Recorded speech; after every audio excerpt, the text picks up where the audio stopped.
Praise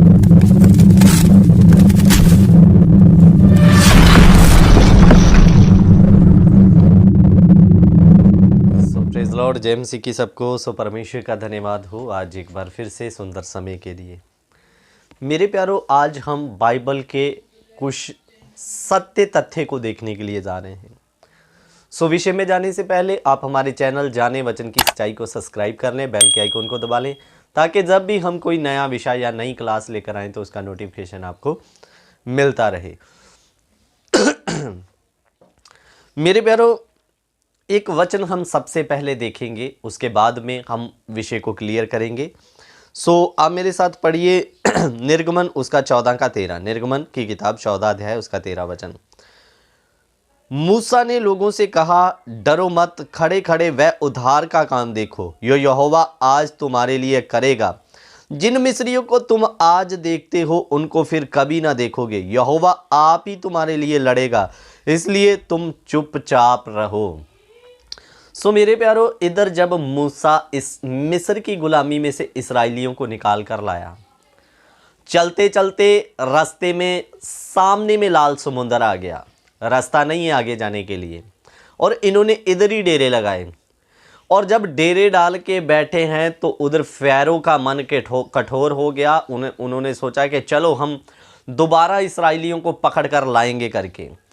और सामने समुंदर है, पीछे फ़िरौन की सेना, बीच में मूसा और इस्राएल के लोग। और ये मुसीबत को आते हुए देखकर मूसा और परमेश्वर के ऊपर बुड़बुड़ाने लगे कि तू हमें जंगल में मारने के लिए लाया।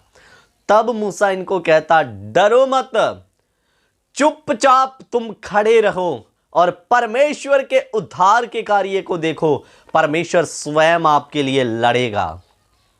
मेरे प्यारो, आज मैं आपको इस वचन के द्वारा तसल्ली देना चाहता हूं। आपके पास वो तोप है जिस तोप का किसी के पास कोई तोड़ नहीं है। आपके पास वो हथियार है, वो ना दिखता है और ना काटता है। वो हथियार है स्वयं आपके साथ यहोवा परमेश्वर। हालेलुया। मेरे प्यारो, जब वो आपके साथ है, जब वो विरोधियों के विरुद्ध में खड़ा होता है, तो किसी की ताकत नहीं वो युद्ध में टिक जाए। इसलिए अपनी समझ का सहारा लेना छोड़ दो। मेरे प्यारो, अभी पिछले दिनों अमृतपाल सिंह नाम का एक व्यक्ति जो पंजाब में बहुत ज़्यादा फेमस हो गया और मसीह लोगों को धमकियां देने लगा, तंग करने लगा, मसीहत के बारे में उल्टा सीधा बोलने लगा। अभी 6ठा दिन हो गया, प्रभु जाने वो कहाँ छिपा है, जहाँ पुलिस ने उसे पकड़ लिया कोई नहीं जानता। मेरे प्यारों, मसीहियों को कोई लाठी उठाने की ज़रूरत नहीं पड़ी, मसीहियों को कोई लड़ाई झगड़ा करना नहीं पड़ा। परमेश्वर उनके विरोधियों का नामो निशान मिटा देता है। हालेलुया, ये सत्य है ये बात मेरे प्यारों। और मेरे प्यारों, परमेश्वर पर भरोसा रखा करें, अपनी बुद्धि और अपनी समझ पर नहीं। कुछ मसीही लोग अपनी लड़ाई स्वयं लड़ते हैं, इसीलिए हार जाते हैं। उनको लगता है हम अपनी बुद्धि अपनी समझ से हम अपनी लड़ाई को लड़कर जीतेंगे। अब कुछ लोगों को मिर्ची जरूर लगेगी, कुछ लोग थोड़ी सी मुसीबत आती है, प्रभु पर भरोसा ना करते हुए अपने ऊपर भरोसा रखते हैं। इसको हम मुकदमे के द्वारा लड़ेंगे, इसको हम वो क्या बोलते हैं, तंबू डालकर विरोध प्रदर्शन करके इस लड़ाई को जीतेंगे। नहीं जीत पाओगे, समझ का सहारा लोगे, यहोवा पर सौंप दें। जब वो आपके लिए लड़ेगा, आप 100% आपकी जीत होगी। जब जब इस्राएली प्रभु पर भरोसा करके लड़े, उनको विजय मिला, और जब अपनी समझ से आगे गए, हार का सामना करना पड़ा। इसलिए मसीहो, अपनी समझ का सहारा लेना छोड़ दो, उस पर भरोसा रखें। और मेरे प्यारो, मैं आपको बहुत बार आज वचन सिखाता हूं, और आज इस वचन के द्वारा मैं आपको बताने की कोशिश करूंगा, बाइबल में जितनी घटनाएं हैं कोई काल्पनिक घटनाएं नहीं है, ये 100% सत्य घटनाएं होती है। मेरे प्यारो, देखिए, मिस्र के बारे में बाइबल में जिक्र है। मिस्र एक दुनिया भर में देश है। सिय्योन पर्वत के बारे में जिक्र है। आप अपने मैप में सियोन के बारे में सर्च मारना, सियोन भी मिल जाएगा आपको, सियोन पर्वत भी सॉरी सियोन कह रहा हूं, माफी चाहिए, सिनाई पर्वत, सीने पर्वत भी आपको मिल जाएगा। मेरे प्यारो, यर्दन नदी का बाइबल में जिक्र है, वो भी मिल जाएगी। जितनी बातें वो आपको पक्के सबूत के तौर पर मिलेगी।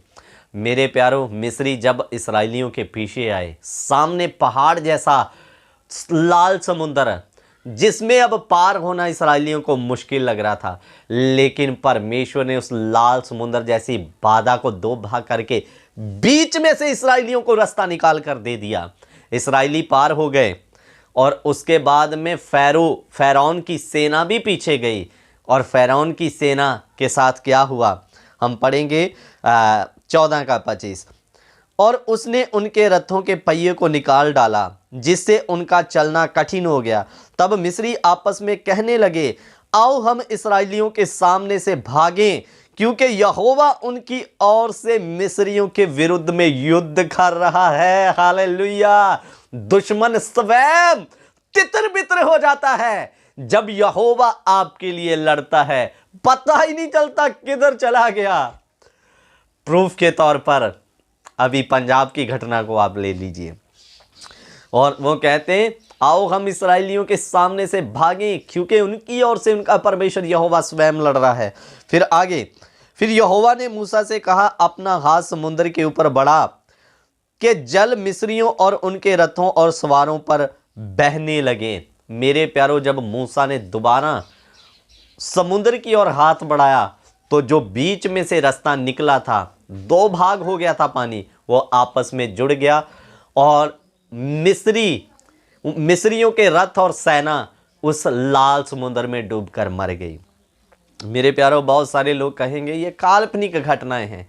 मैं कुछ सबूत जो आज से कुछ वर्षों या सालों पहले पाए गए, खोज करने के दौरान में, मेरे प्यारो, ये समुद्र की खोज में चलते हुए कुछ चीज़ें मिली।